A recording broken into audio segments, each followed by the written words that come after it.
Baghdad کے ایک درویش عالم تھے، تو وہ جب بھی نماز پڑھاتے نا تو کسی تاجر کی 2 بیویوں کے بارے میں دعا مانگتے۔ نماز پڑھاتے تو کہتے اللہ اس تاجر کی 2 بیویوں کو اپنی خاص رحمتیں عطا فرما۔ ایک دن لوگ ان کے گرد اکٹھے ہو گئے، کہنے لگے بابا جی بتائیں تو صحیح وہ بیویاں کون تھی جن کے لیے آپ دعا مانگتے؟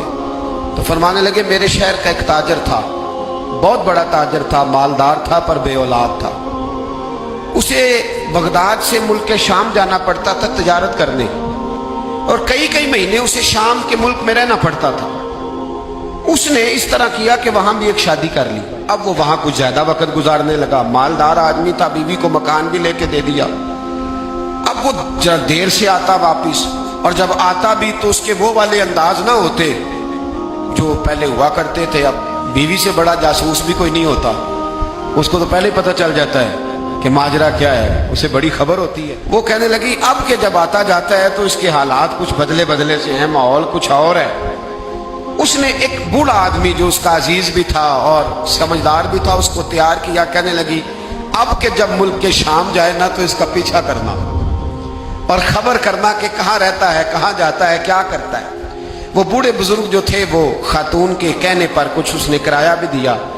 وہ اس تاجر کے پیچھے گئے اور واپس آ کے خبر دی، کہنے لگے کہ یہ تو 2-3 سال بیت گئے، اس نے وہاں بھی شادی کی ہوئی ہے، تجھے بتایا ہی نہیں۔ بیوی بڑی سمجھدار تھی، حوصلہ مند، زیرک، اس نے شور نہیں مچایا۔ اس نے کہا کہ میں نا اب جب آئے گا نا تو طریقے سے بات کروں گی اور پوچھوں گی کہ ایسا کیوں کیا۔ اور یہ بھی اس نے آ کے بتایا کہ اگر تیرے ساتھ نکاح کے بعد اسے اولاد نہیں ملی تو اولاد وہاں بھی کوئی نہیں، یہ مکمل تفصیلات۔ اب جب اس دفعہ خامند آیا تو آتے ہی وہ بیمار ہو گیا، کمزور ہونے لگا۔ اب خاتون نے مناسب نہیں سمجھا کہ آتے ہی دھڑام سے میں اس کے سر پر یہ پھوڑ دوں کہ تو نے نکاح کیا ہوا ہے اور مجھے بتایا نہیں۔ وہ ذرا تسلی میں رہی، کچھ وہ بیمار تھا، حوصلہ رکھا، خدمت کرتی رہی۔ کچھ دن گزرے تو وہ تاجر انتقال کر گیا، فوت ہو گیا۔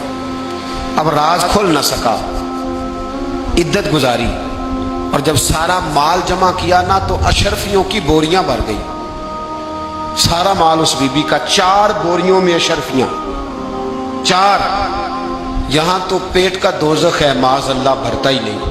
حل من مزید، حل من مزید۔ وہ جو کہتے تھے نا کہ بس باہر چلا جاؤں اور باہر میں کچھ تھوڑے سے پیسے کما کے 2-3 سال میں لوٹ آؤں گا، پھر یہاں آ کے کوئی کاروبار کروں گا، وہ گئے ہیں تو واپس نہیں آئے۔ وہ جو کہتے تھے نا بس میں نے اتنا سا کاروبار کرنا ہے کہ مکان بن جائے، انہوں نے 4 مکان بھی بنا لیے ہیں، لیکن بریک حل من مزید کی دوڑ ہے۔ اب 4 بوریاں اس عورت نے چھپائے رکھی، کوئی بندہ نہیں جانتا بغداد میں کہ ملک کے شام میں تاجر کی دوسری بیوی بھی ہے۔ جب وہ فارغ ہوئی تو اس نے اس بوڑھے جاسوس کو پھر بلایا اور 2 بوریاں اونٹ پہ رکھی، خود بھی ساتھ بیٹھی اور ملک شام گئی۔ اللہ اکبر۔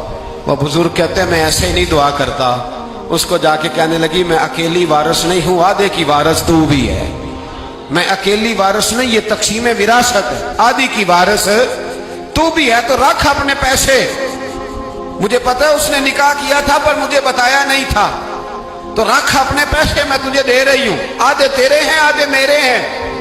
اس نے نظر اٹھائی تو رو پڑی، کہنے لگی نہیں اب یہ سارے تیرے ہی ہیں، اگر تو اللہ سے ڈرتی ہے تو میں بھی رب سے ڈرتی ہوں، اگر تو مصطفیٰ کریم کا کلمہ پڑھتی ہے تو میں بھی اسی نبی کی ماننے والی ہوں۔ کہا بات کیا ہے، میرا کیوں ہے سارا؟ تو وہ خاتون کہنے لگی وہ 2-3 سال سے میرے ساتھ نکاح تھا اور اس نے بتایا تھا مجھے کہ میری بیوی بھی ہے، اور میں غریب تھی تو میرے والدین کو بھی بتایا تھا کہ میری دوسری شادی ہے، یہ مکان اس نے مجھے لے کے دیا تھا، میرے تمام اخراجات وہ پورے کرتا تھا، نان و نفقہ کا خیال رکھتا تھا، لیکن اب کہ جب وہ آیا تو وہ بیمار تھا۔ اس نے مجھے بتایا کہ مجھے طبیب نے بتایا ہے کہ میں شدید بیمار ہوں، شاید بچ نہ سکوں۔ تو کہنے لگی وہ مجھے کئی لاکھ روپے بھی دے گیا اور جاتے دفعہ مجھے طلاق بھی دے گیا، فارغ کر گیا۔ کہنے لگا تو جہاں چاہے میرے بعد نکاح کر سکتی ہے، اور کہنے لگا میں چاہتا تھا پہلی بیوی کو بتا دوں، موقع نہیں بنا اور اس کا دل نہ ٹوٹے، بتا نہیں پایا، لہذا وہ مجھے ڈھیر سارے پیسے دے چکا ہے، سارا میرا حصہ مجھے پہلے سے دے چکا ہے۔ میری بہن اب یہ 4 بوریوں میں سے 2 میری نہیں بلکہ 4 کی 4 ہی تیری ہے، تو ہی اس کی حقدار ہے۔ تو بزرگ کہتے ہیں مجھے بتاؤ جن کے اندر اس قسم کے تقوی کی جھلک ہو ان کے لیے ہر نماز کے بعد دعا مانگنی چاہیے کہ نہیں مانگنی چاہیے؟